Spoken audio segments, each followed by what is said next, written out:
Her thumb kept finding the pale band of skin where her ring used to be. Not on purpose. Not as a performance of grief. It was simply where her hand went when her mind stalled, when a line refused to resolve, when a client's email arrived with too many exclamation points, when laughter rose from the other side of the glass wall and didn't include her. Ruby Walsh stood at her drafting table with a scale ruler in one hand and a mechanical pencil in the other, the lead fine as a needle. The office around her was mid-morning bright. Seattle rain filtered into a clean, corporate kind of daylight.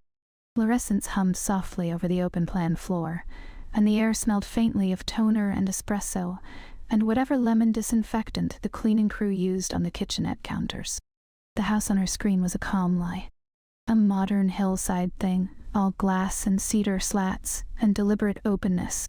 A family-friendly floor plan. A kitchen designed for people who talked while they cooked. A mudroom for children who came in loud from the rain. The client's note, "We want it to feel warm and lived in," sat pinned to the top of her email thread like a joke. Warm. Lived in. Ruby's stomach did that thin, familiar twist. She moved her thumb over the ring mark again. Once. Twice. Like checking a pulse. Her divorce papers were finalized 3 months ago. The words still didn't fit in her mouth. Divorce. It felt like something other women did. Women with money, women with scandals, women with loud decisions and signatures on television screens. Ruby had signed hers at a kitchen table that had been too small for both of their elbows. Jake's pen had scratched across the page with a kind of resigned care, as if he were repairing a fence, as if the main thing was doing it properly. She had expected, God, she had expected so many things over the course of 3 years. Passion. Companionship. A hand reaching for her in the dark. The way other people's marriages looked, from a distance, like shelter. Instead, there had been the quiet erosion of nights. Jake coming home smelling of beer and cold air, friends' voices still in his laugh. Jake shrugging off her questions with the gentlest deflection. Jake touching her like a chore he meant to be kind about. Sex that wasn't cruel, exactly. Just absent. Efficient. A body meeting a body, and never quite arriving. Sometimes she would lie awake afterward and stare at the ceiling, waiting for the small warmth of regret to fade. She would count the invisible squares in the acoustic tiles of their bedroom. She would listen to Jake's breathing deepen, and her mind would whisper the thought that always made her feel sick. This isn't me. Then, right on cue, another voice, older, sharper, trained, would answer, "Don't be dramatic. Be grateful. Be good." She had been good. She had been so good she could have disappeared into it. Ruby. She blinked. The pencil point hovered above the line she'd been trying to perfect. Sarah leaned over the edge of Ruby's desk, a paper coffee cup in her hand, and her rain jacket half unzipped. Sarah's eyes were bright with that particular Friday energy that had nothing to do with work. "Lunch. You're coming. It's non-negotiable." Ruby's mouth made something like a smile. "I have a deadline." Sarah's gaze dropped, quick and practiced, to Ruby's bare finger. Not lingering. Just noting. Like touching a bruise without pressing it. "You always have a deadline." Ruby set the ruler down carefully, aligning it with the edge of the mat the way she always did. The small rituals made the world feel less slippery. "What if I don't want lunch? Then we'll call it a forced nutrition intervention," Sarah said. She lifted her coffee cup in a small toast. "Also, Michelle is already mad at you, and I don't want to deal with her righteous indignation before noon." As if summoned, Michelle's voice drifted over from the printer. "It's not indignation, it's concern. There's a difference." Ruby exhaled. The sound was almost a laugh, but not quite. "You two are persistent." "We are loving," Michelle corrected, appearing with a stack of drawings in her arms. She was smaller than Sarah, with a sleek bob and the kind of eyeliner that looked effortless and definitely wasn't. "And your apartment has become a mausoleum. We have rights." "It's minimal," Ruby said. "It's clinical," Sarah said.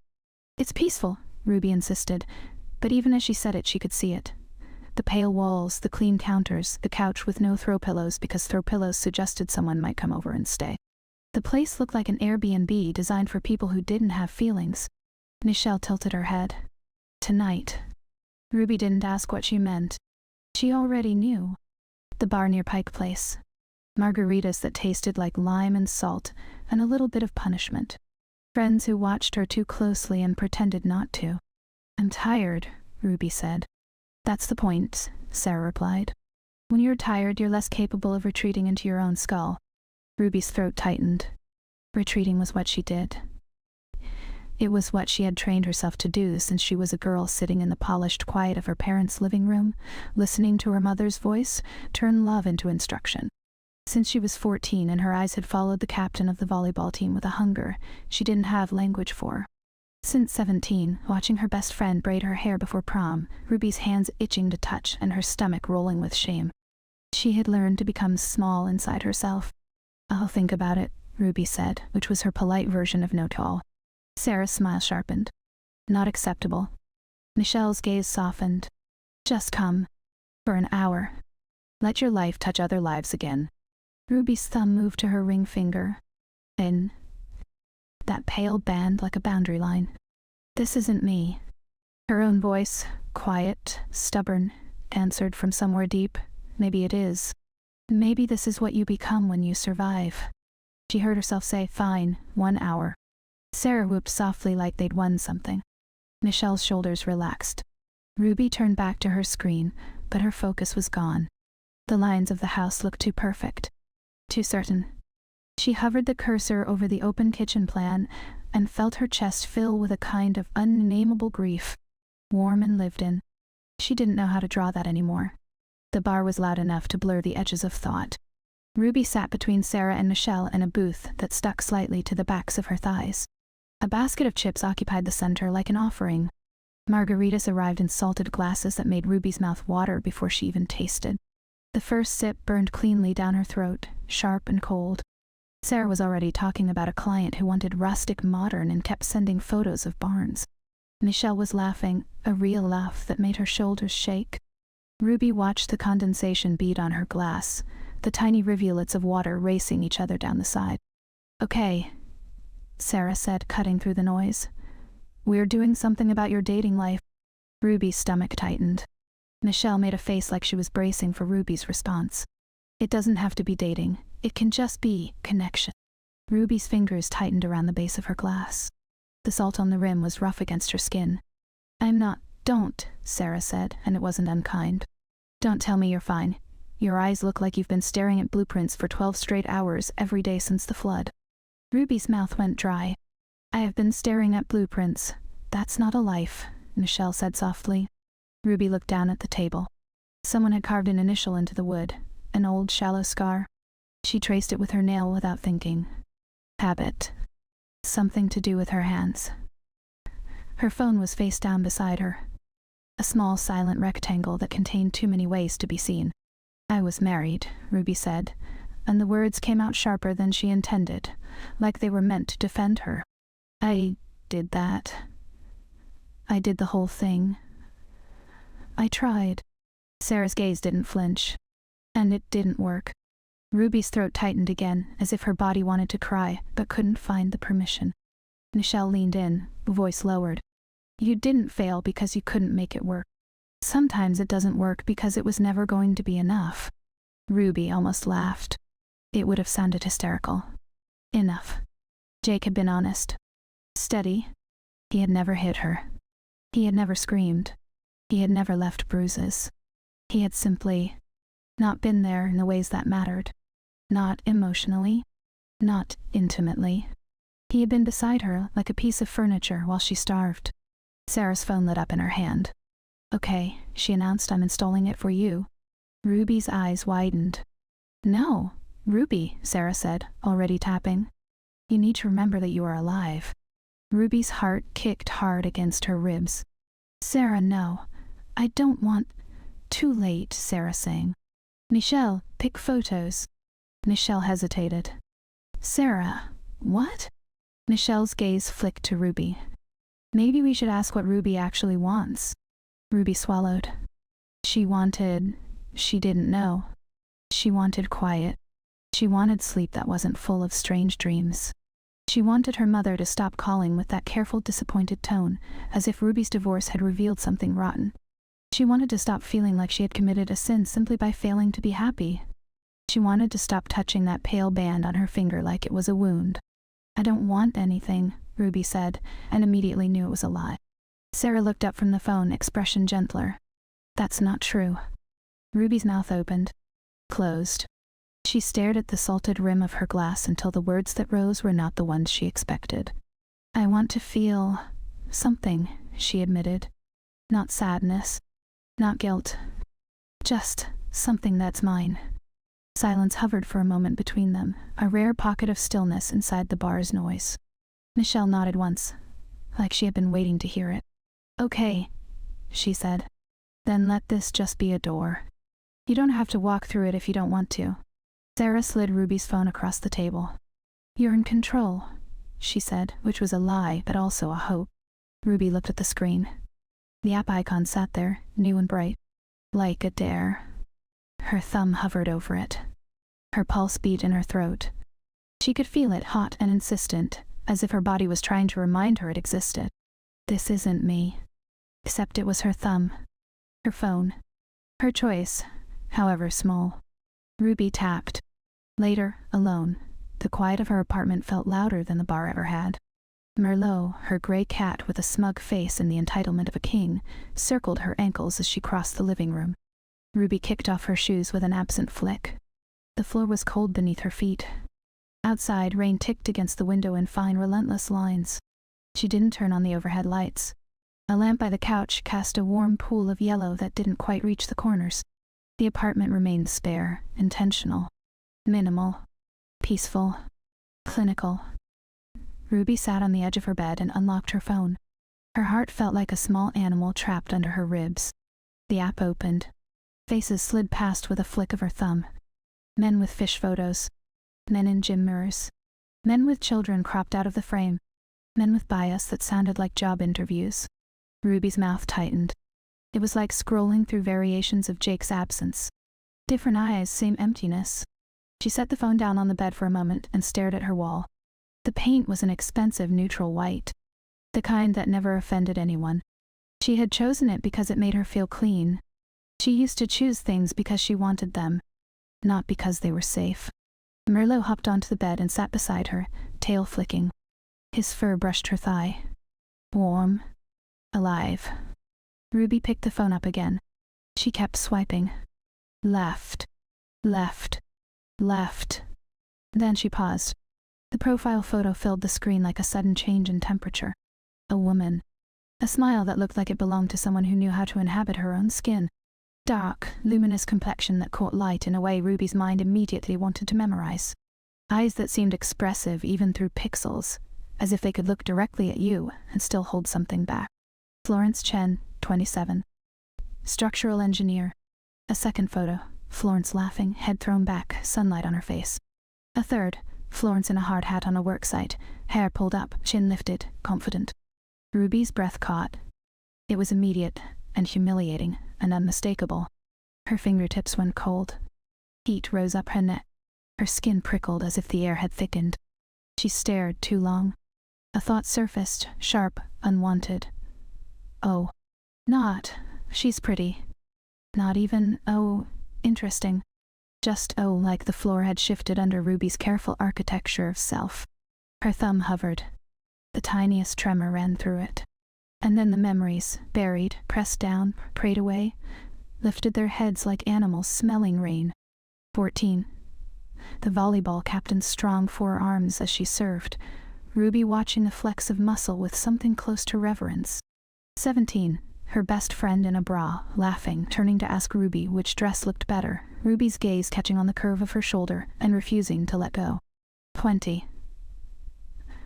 A drunken party, a hallway that smelled like beer and perfume, a girl's mouth on Ruby's mouth, soft, curious, and Ruby's own body answering before her mind could. Afterward, Ruby had called it a mistake. A game. A weird phase. Her mother's voice had lived in her like a lock. Impure thoughts. Temptation. Correct yourself. Ruby swallowed hard. Her thumb moved to her ring finger again, pressing the pale band of skin like it could steady her. This isn't me. No.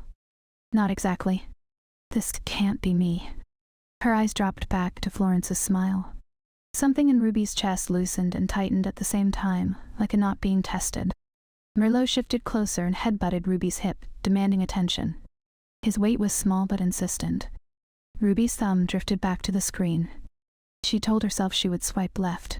She told herself she would do the sensible thing. Close the app. Go wash her face. Go to bed. Wake up tomorrow and be the person she was supposed to be. Her thumb slipped. A soft vibration. It's a match. Ruby's entire body went still. For a second the apartment felt too quiet to survive. Her ears rang. Her heartbeat sounded like a door being kicked open. Her stomach dropped, hot and sick. No, she whispered, to no one. Merlot blinked at her like he had no interest in human catastrophes. Her thumb jabbed at the screen. Undo. There wasn't one. She tapped the edges, frantic, as if there had to be a hidden exit. Her palms were damp. A message bubble appeared. Florence sent you a message. Ruby didn't open it. Her breath came shallow. Her mind raced ahead to consequences that were still imaginary but felt inevitable, her parents' faces rigid with disapproval. Her mother's church friends. The way her father's silence could turn into punishment without words. The way she had trained herself to be correct. Ruby's hand shook. She deleted the app. Just like that. Gone. The icon vanished. The screen returned to her wallpaper, a photograph of a foggy Seattle skyline. Neutral. Safe. Untouched. Ruby stared at it until her eyes blurred. Her throat felt tight, as if she had swallowed something sharp. She pressed her thumb into the ring mark on her finger hard enough to hurt. This isn't me, the old thought insisted, almost pleading. But another thought, quieter, more terrifying, rose beneath it. Then who have you been? Ruby lay back on her bed without changing her clothes. Merlot curled against her stomach, purring like a small engine. Ruby kept her eyes open. The ceiling didn't answer. The rain didn't stop. And sleep, when it finally came, was not gentle. It was full of Florence's smile and Ruby's own breath caught in her throat, full of the feeling of a door that had already opened and couldn't be closed again. Morning arrived as if nothing had happened. Ruby showered too quickly, scrubbing her skin as if she could erase a night. She dressed in black trousers and a cream blouse buttoned high. She pinned her hair back with careful hands. She drank coffee standing at the counter, swallowing without tasting. Her apartment looked immaculate in the daylight. Like a place no one lived in. On the bus, she watched her reflection in the window, pale, composed, a young woman with the posture of someone who had always tried to be good. The city slid by in wet grays and greens. People sat around her scrolling through their phones, laughing softly, existing. Ruby's mind kept returning to the same point, circling it like a tongue worrying a sore tooth. It was an accident. It didn't mean anything. It felt like something. Stop. No. Not that. Not exactly. Her thumb pressed the ring mark again, through the fabric of her coat. A small, private habit. A tether. By the time she stepped into the office, she had almost convinced herself it was over. Deleted. Done. A strange glitch of loneliness. Then she saw the calendar invite. All hands, 9:30 a.m., conference room. Ruby's stomach tightened. She didn't think much of it until she followed the flow of employees into the glass-walled room and saw Victoria Chen standing at the front. Victoria, the CEO, had an aura that made even confident people sit up straighter. She wore a tailored suit the color of storm clouds and held a tablet like it was an extension of her hand. Her gaze swept the room, precise and assessing, then paused briefly on Ruby. Not unkindly. Just noticing. Ruby took a seat near the back, hands folded in her lap. Her fingers felt too visible. Too alive. Victoria began speaking about growth, about new contracts, about structural innovation on upcoming projects. Ruby heard the words like distant weather. Her mind stayed caught on the memory of last night. The match notification lighting up her screen like a flare. Then Victoria's voice shifted. I want you all to welcome our newest addition to the team, she said, and something in Ruby's chest went cold. Our new structural engineer. Florence Chen. Ruby's breath stopped. The door opened. Florence stepped inside. Not a profile photo. Not pixels. Not a fantasy Ruby could delete with shaking fingers. A real person, taller than Ruby had imagined, with a steady, unhurried confidence. Her hair was pulled back into a low twist. Her blouse was a soft charcoal tucked neatly into high-waisted trousers. She carried herself like someone who knew where her body belonged in space, like she was familiar with her own presence. Ruby's skin prickled. Her heartbeat stuttered and then accelerated, fast and loud. Florence's gaze swept the room, professional, composed, then her eyes landed on Ruby. And held. Just a beat too long to be nothing. Florence didn't smile broadly. She didn't give Ruby away. But something subtle warmed in her expression, like recognition held carefully behind glass. A small private curve at the corner of her mouth. Ruby's fingers tightened in her lap. Her thumb pressed hard into the pale band on her ring finger as if to anchor herself to the person she had been. This isn't me, the thought returned, weaker now, shaken. Florence looked away at last, turning toward Victoria as she was introduced. She shook hands. She thanked the team. Her voice was smooth, with a warmth that didn't ask permission.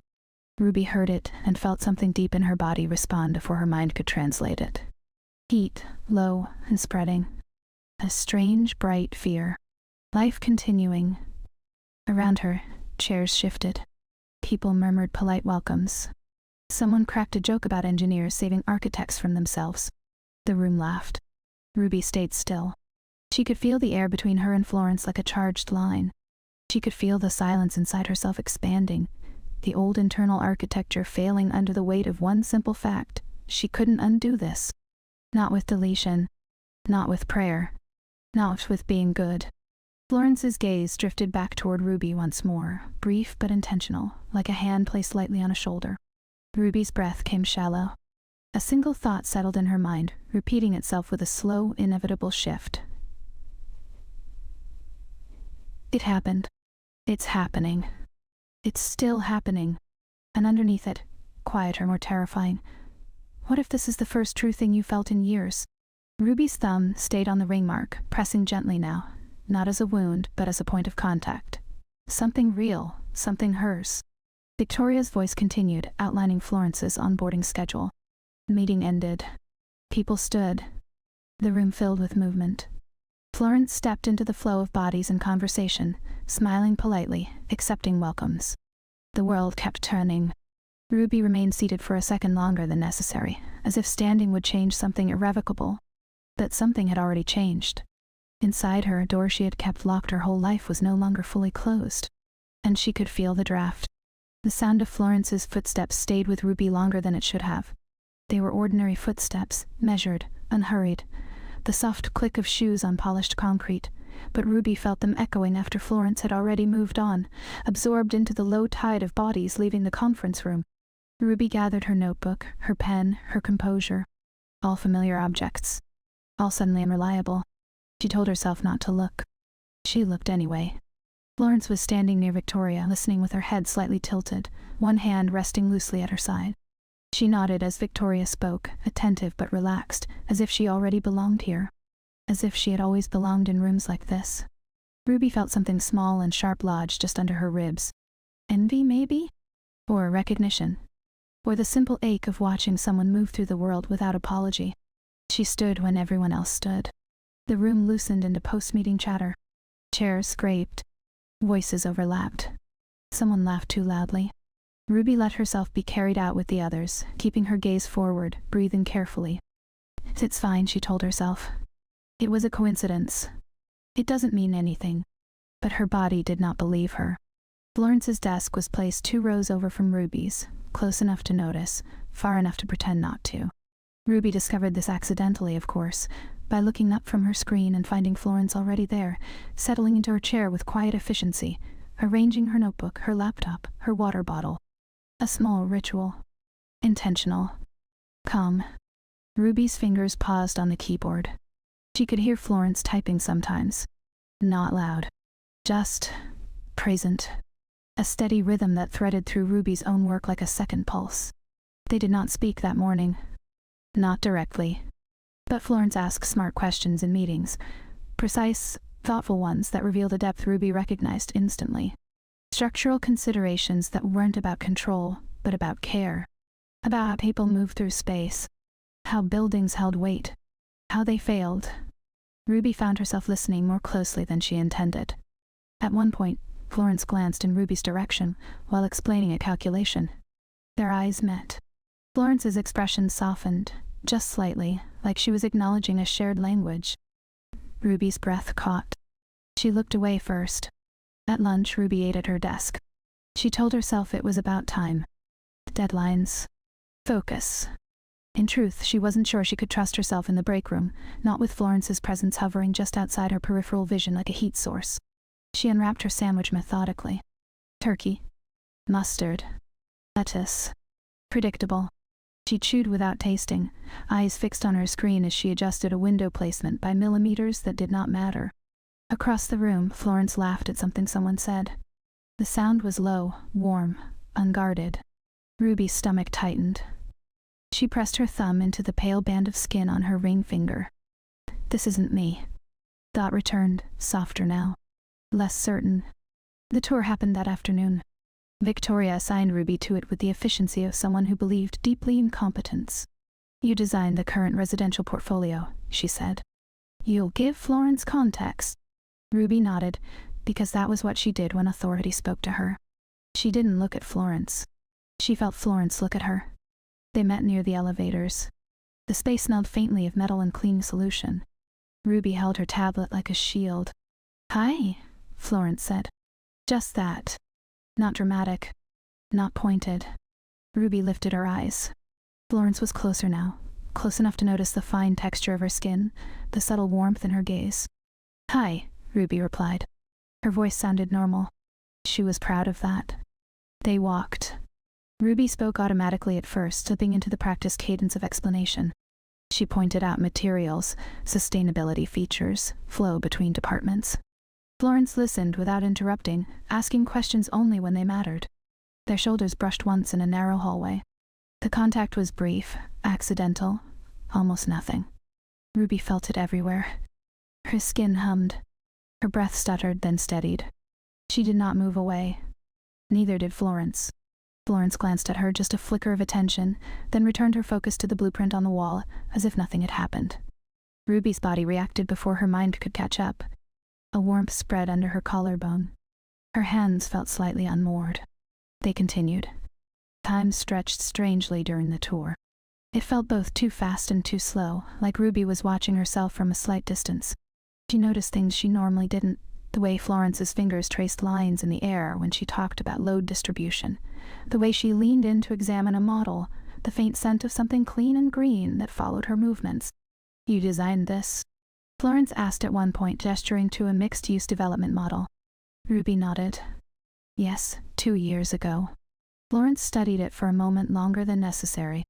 It's generous, she said. It anticipates people. The word landed softly, but it stayed. No one had ever described Ruby's work that way. She swallowed. Thank you. Florence looked at her then fully. Something unreadable passed between them. Recognition, maybe. Or curiosity. Or something that didn't yet have a name. At the end of the tour, they stood near the windows overlooking the city. Rain streaked down the glass in uneven lines.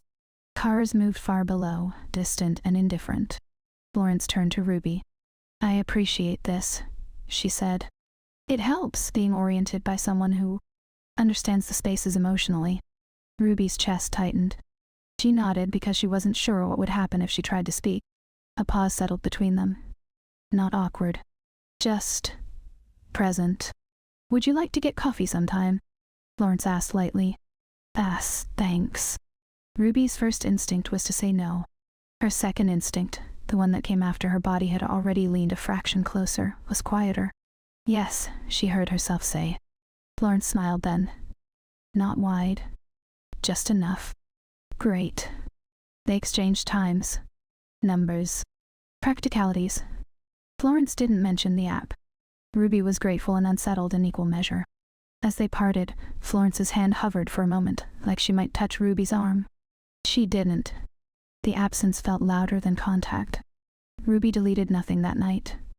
She went home, fed Merlot, changed into sweatpants that were too soft and a t-shirt she had owned since college.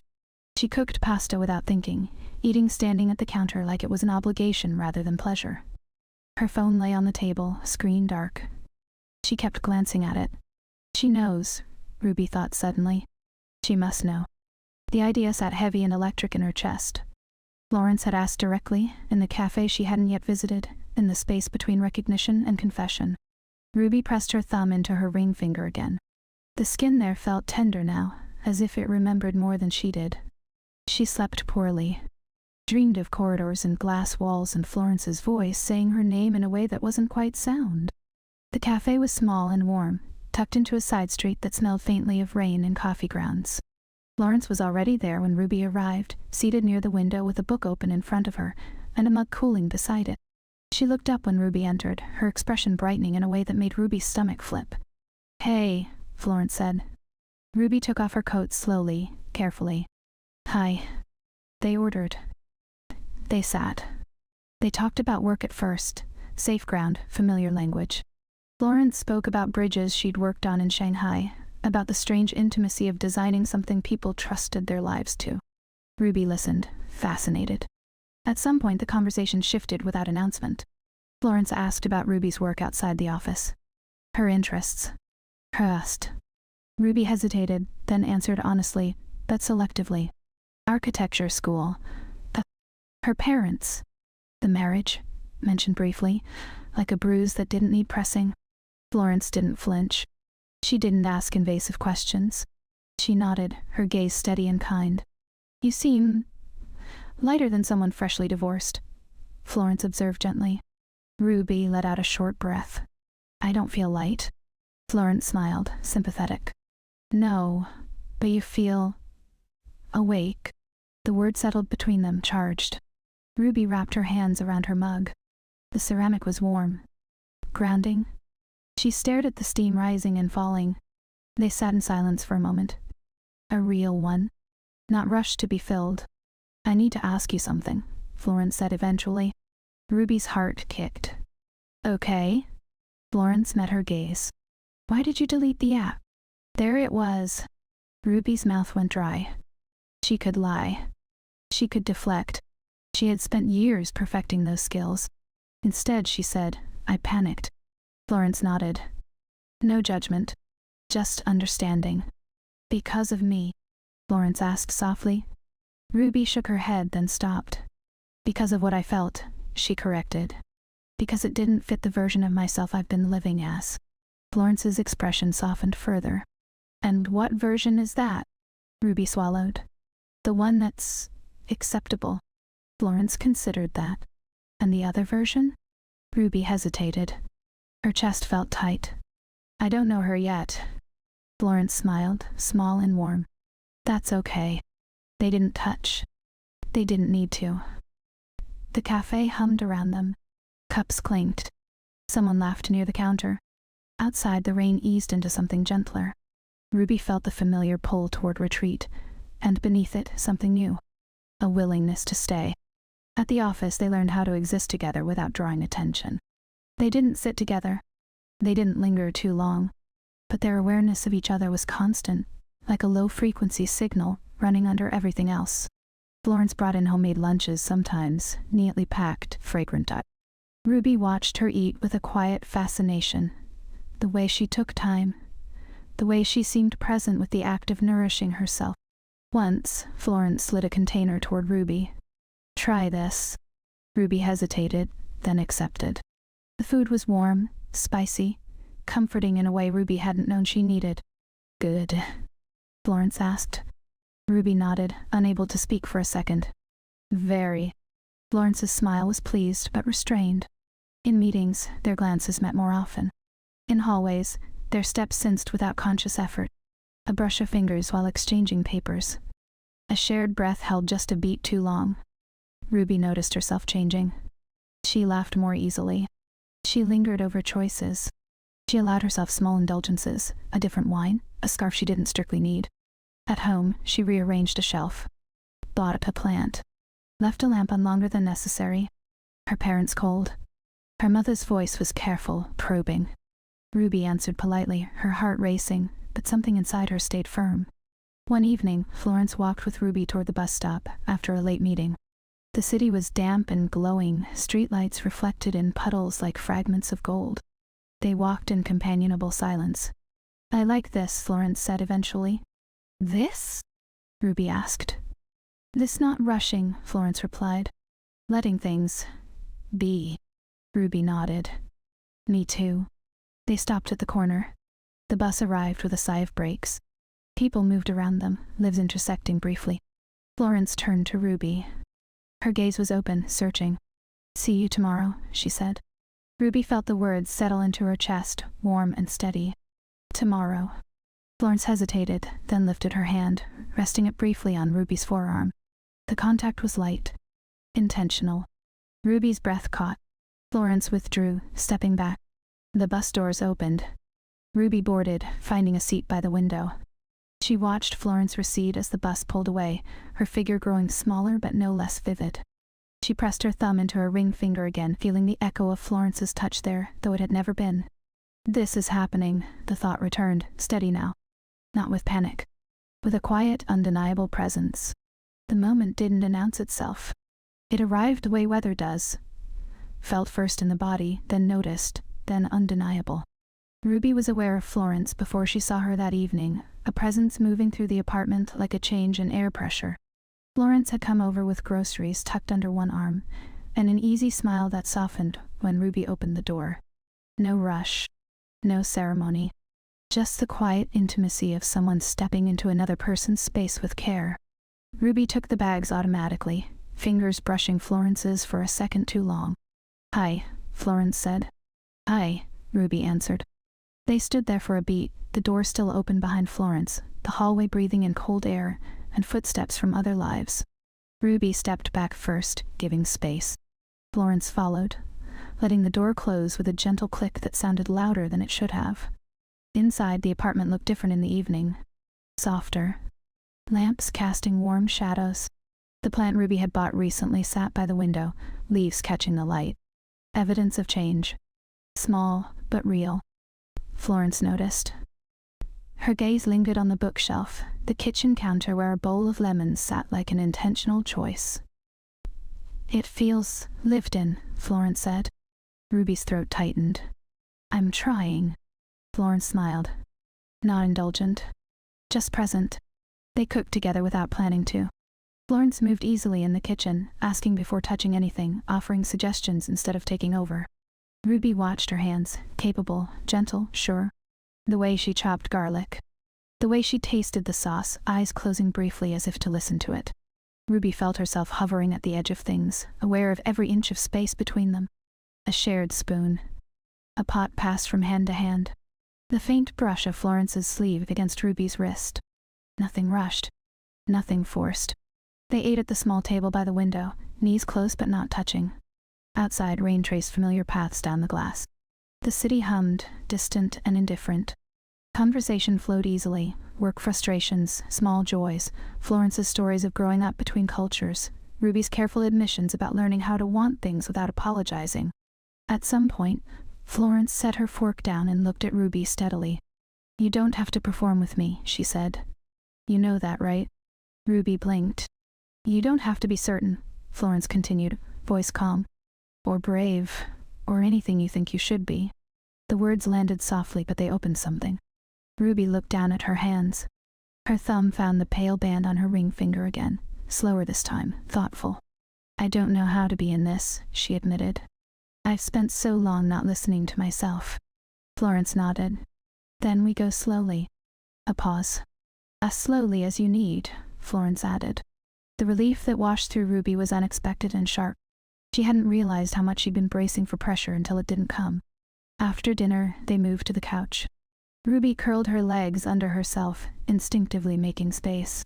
Florence sat beside her, not close enough to touch, but near enough that Ruby could feel the warmth of her body. Music played quietly from Ruby's speaker, something slow, ambient, easy to forget until it threaded itself into the room. Florence leaned back, eyes half-lidded, shoulders relaxed. Ruby watched her breathe. Time stretched. Neither of them spoke. The silence wasn't empty. It was full. Of awareness, of possibility, of restraint held gently rather than clenched. Ruby became acutely aware of her own body. The way her heart beat just a little too fast. The way her skin seemed tuned to Florence's proximity, anticipating contact without knowing what form it would take. Florence shifted slightly, turning toward Ruby. Their knees brushed. Ruby inhaled sharply. Florence noticed. She didn't move away. She didn't move closer. "Is this okay?" Florence asked softly. Ruby nodded. Yes. The word felt important. Grounded. Chosen. They stayed like that for a while, knees touching, shoulders almost aligned. Ruby's mind tried to catalog the moment, to control it, to understand what it meant. Then Florence lifted her hand slowly, deliberately, and rested it on the back of the couch, palm open. An invitation without demand. Ruby stared at it. Her chest felt tight. She thought of Jake's hands, familiar, expected, never asking.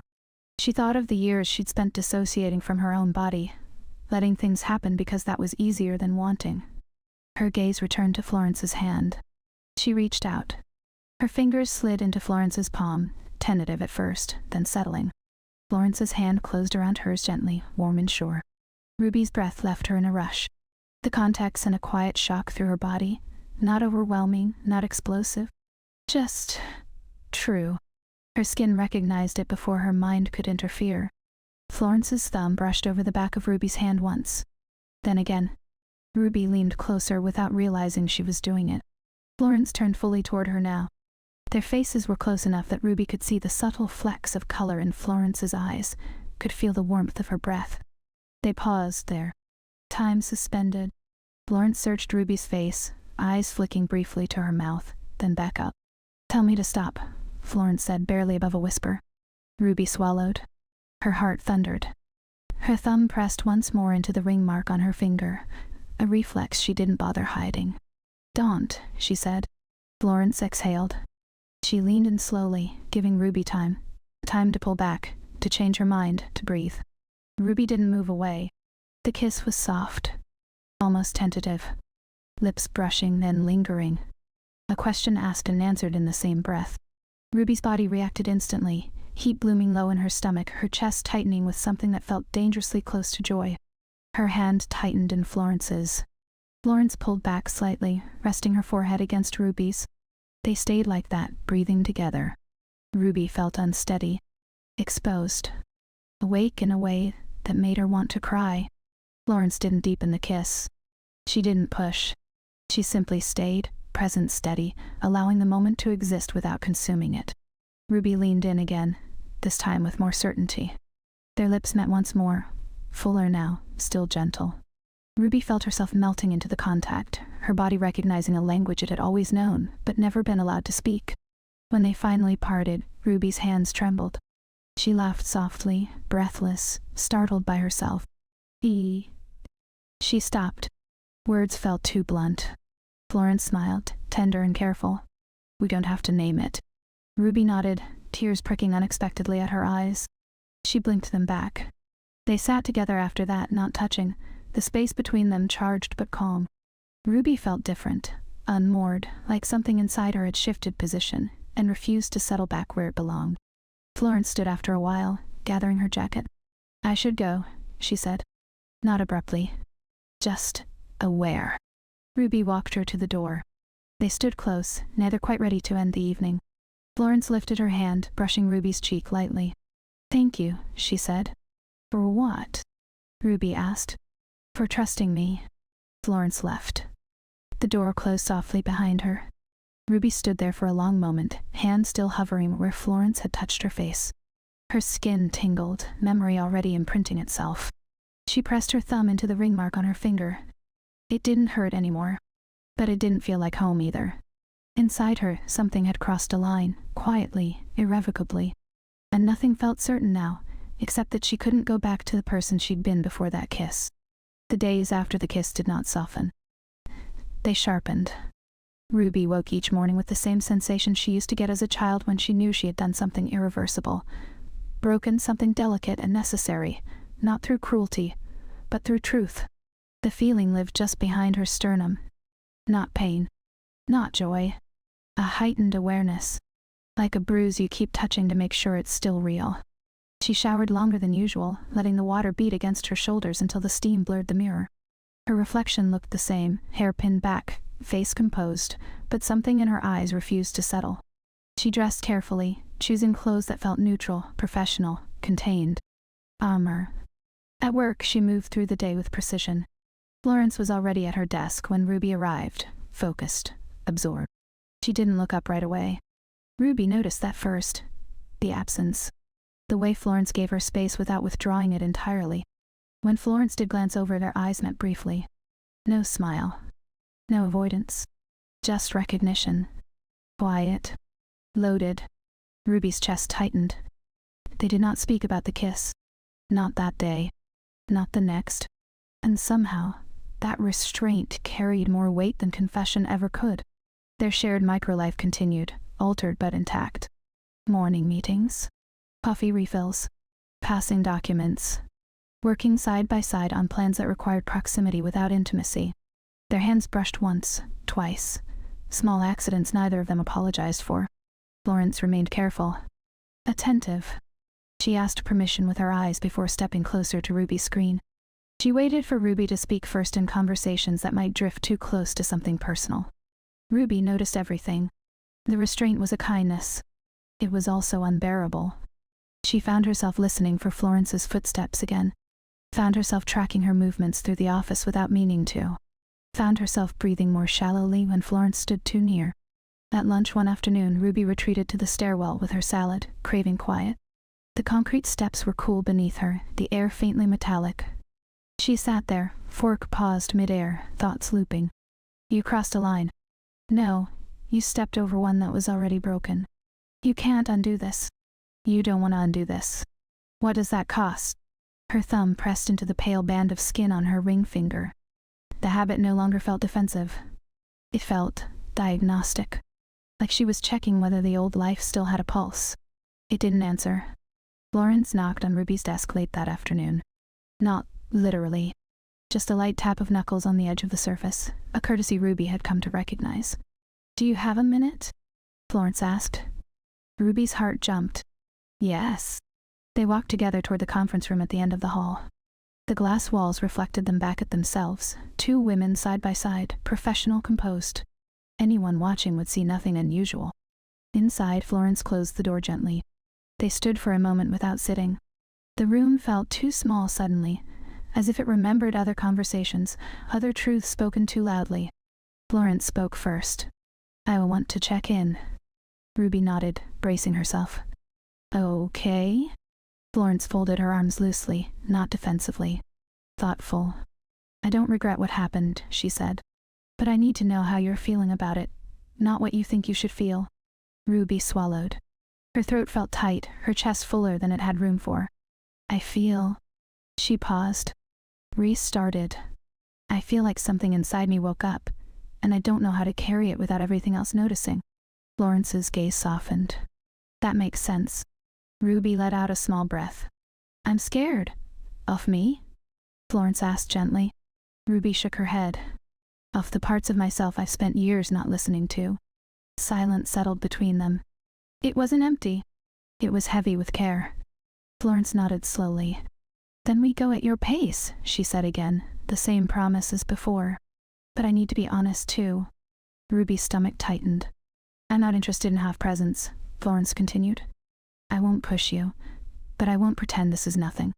Ruby felt the truth of that land deep and precise. She nodded. I don't want you to. Another pause. Longer this time. Florence reached out, stopping herself halfway, hand hovering in the air between them. She let it fall back to her side. Thank you for telling me, she said. They left the room without touching. That night, Ruby went to her parents' house. She hadn't planned to. The invitation had come from her mother earlier that week, Sunday dinner. Just family. The words had felt loaded, like a test she hadn't studied for. The house smelled the same as it always had. Polished wood, roasted vegetables, a hint of incense from her mother's prayer corner. Familiar. Comforting. Suffocating. Her father nodded at her from the living room, remote in hand. Her mother kissed her cheek, holding it a beat too long. They sat at the table. Plates passed. Small talk performed. Ruby felt the words building in her chest long before she spoke them. They pressed upward, demanding space. Her mother tilted her head. You seem... brighter, she said cautiously. Are you seeing someone? There it was. Ruby's fingers curled around her fork. The room felt suddenly too quiet, as if it were holding its breath. She thought of Florence's hand hovering, then withdrawing. Thought of the kiss that had undone her so completely. thought of the year she had swallowed herself whole to be acceptable. "No," Ruby said at first. Then she stopped. Her heart pounded. "No," she repeated softer. "I mean, yes, but not in the way you mean." Her mother's smile froze. Her father's gaze sharpened, attentive now. Ruby took a breath. It felt like stepping off something high. "It's a woman," she said. "Her name is Florence." Silence. Her mother's face went pale. Her father stared at the table.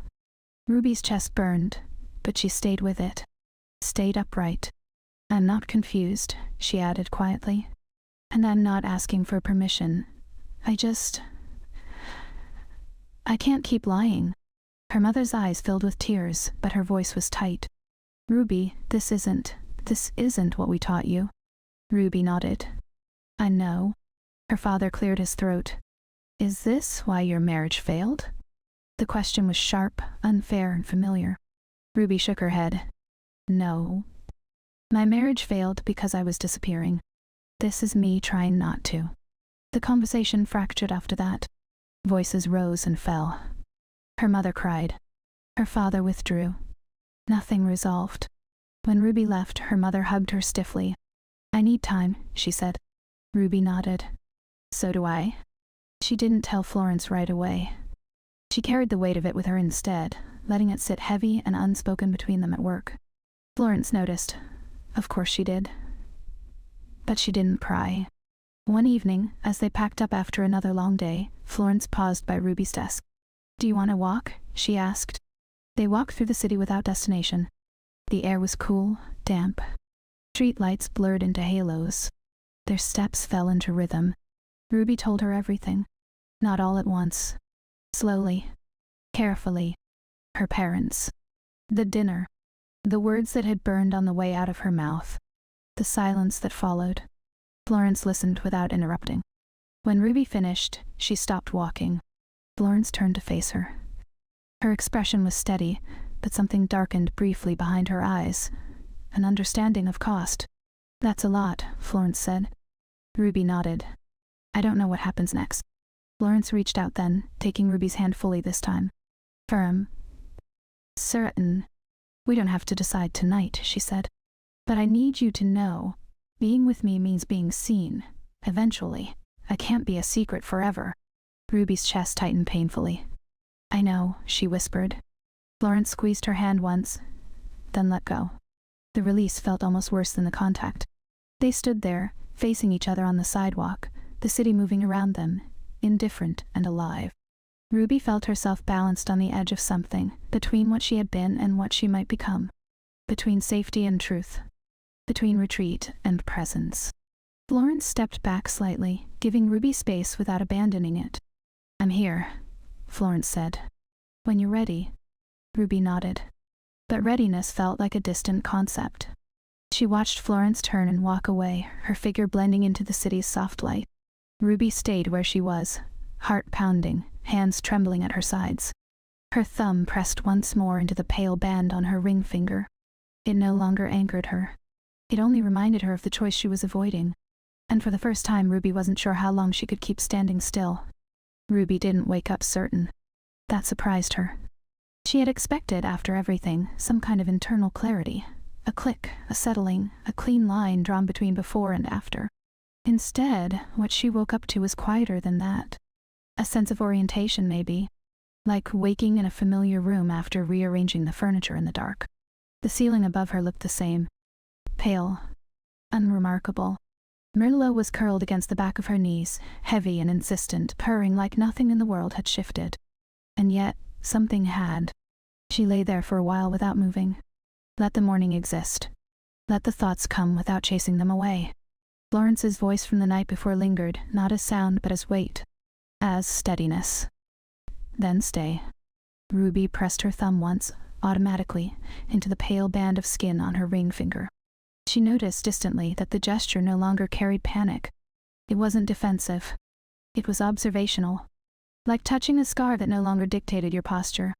She let her hand fall away. The absence didn't echo. The days that followed didn't bloom. They didn't fracture either. They layered. At work, Ruby and Florence moved with a new kind of awareness, not secrecy, not display. Just care. They still arrived separately, still sat at different desks, still spoke to each other with the same professional tone in meetings. But something had softened. Florence waited for Ruby by the elevators sometimes, pretending to scroll through her phone. Ruby noticed how Florence always let her set the pace, matching her steps without comment. They ate lunch together once. Nothing planned, just a shared pause when the break room was nearly empty. Florence brought leftover rice and vegetables. Ruby had soup in a paper container that smelled faintly of garlic. They didn't talk much. They didn't need to. Florence's knee brushed Ruby's under the table. Stayed there. Ruby felt the contact settle instead of spark. That felt new. That felt earned. Later, they disagreed, quietly, over a design adjustment. Florence wanted to leave a section unresolved, flexible. Ruby instinctively wanted to define it, close it, finish it. They stood over the plans, shoulders close, voices low. "You're afraid of wasted space," Florence said, not unkindly. Ruby considered that. "I'm afraid of spaces that don't know what they're for." Florence smiled, just a little. "Sometimes that's the point." Ruby didn't answer right away. She sat with the discomfort. Then she nodded. "Okay," she said. "Let's try it your way." Florence didn't gloat. She just met Ruby's eyes, a quiet acknowledgement of trust. That night, Ruby noticed something else. She noticed she wasn't performing courage. She was practicing it. The choice when it came didn't feel dramatic. It arrived on a Thursday evening, rain tracing thin lines down the windows. The city softened into reflection. Ruby stood in her kitchen, barefoot, rinsing a mug she'd already cleaned once. The radio played low, something instrumental she wasn't really listening to. Her phone sat on the counter. She hadn't been avoiding it. She'd just been waiting. Not for Florence. For herself. When she picked it up, there was no rush in her chest. No spiral of imagined consequences. Just a clear, steady knowing. The kind that doesn't demand reassurance. She typed without rehearsing. "I don't want it to keep orbiting this. I want to be inside it, whatever it becomes. If you still want that too." She set the phone down and went back to the sink, hands submerged in warm water, grounding herself in something physical and immediate.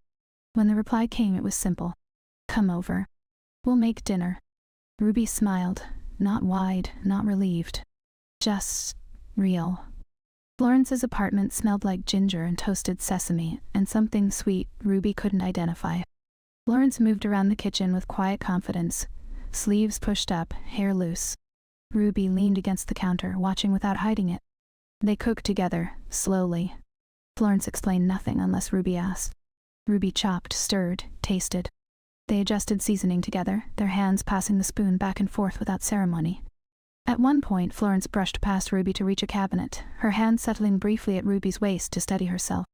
Ruby inhaled sharply. Florence paused immediately. "Still okay, yes," Ruby said. No hesitation. No correction. Florence smiled and let her hand fall away. They ate on the couch, legs tucked close, plates balanced carefully. A ridiculous show played quietly in the background, neither of them paying much attention. After, they sat in silence. The kind that doesn't ask to be filled. Ruby rested her head against Florence's shoulder. Florence's arm came around her, not possessive, not cautious. Just present. "This feels different," Ruby said eventually. Florence hummed softly. "Different how?" "Like I'm not bracing," Ruby replied. "Like I don't have to keep checking whether I'm allowed to be here." Florence tilted her head slightly, resting her cheek against Ruby's hair. "You always were." Ruby swallowed. Emotion rose, not sharp, not overwhelming. Just deep. They kissed then, slower than before. Not searching, not proving. Their bodies already knew what to do with each other now. Later, wrapped together in a quiet that felt earned, Ruby noticed her hand drift toward her ring finger again. She stopped halfway. Florence noticed. Ruby exhaled, then let her hand drop to her lap instead. Florence didn't comment. That mattered.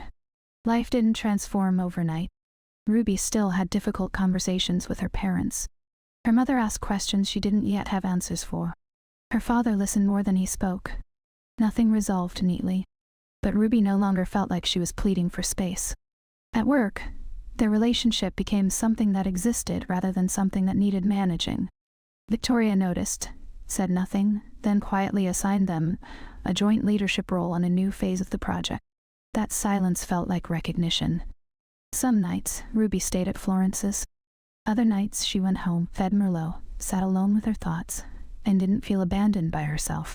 One evening, weeks later, Ruby and Florence walked through a neighborhood Ruby had helped design years ago.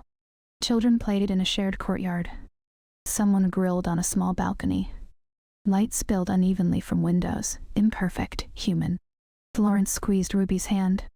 "You okay?" Ruby nodded. "I used to think a good life meant minimizing damage." Florence smiled faintly.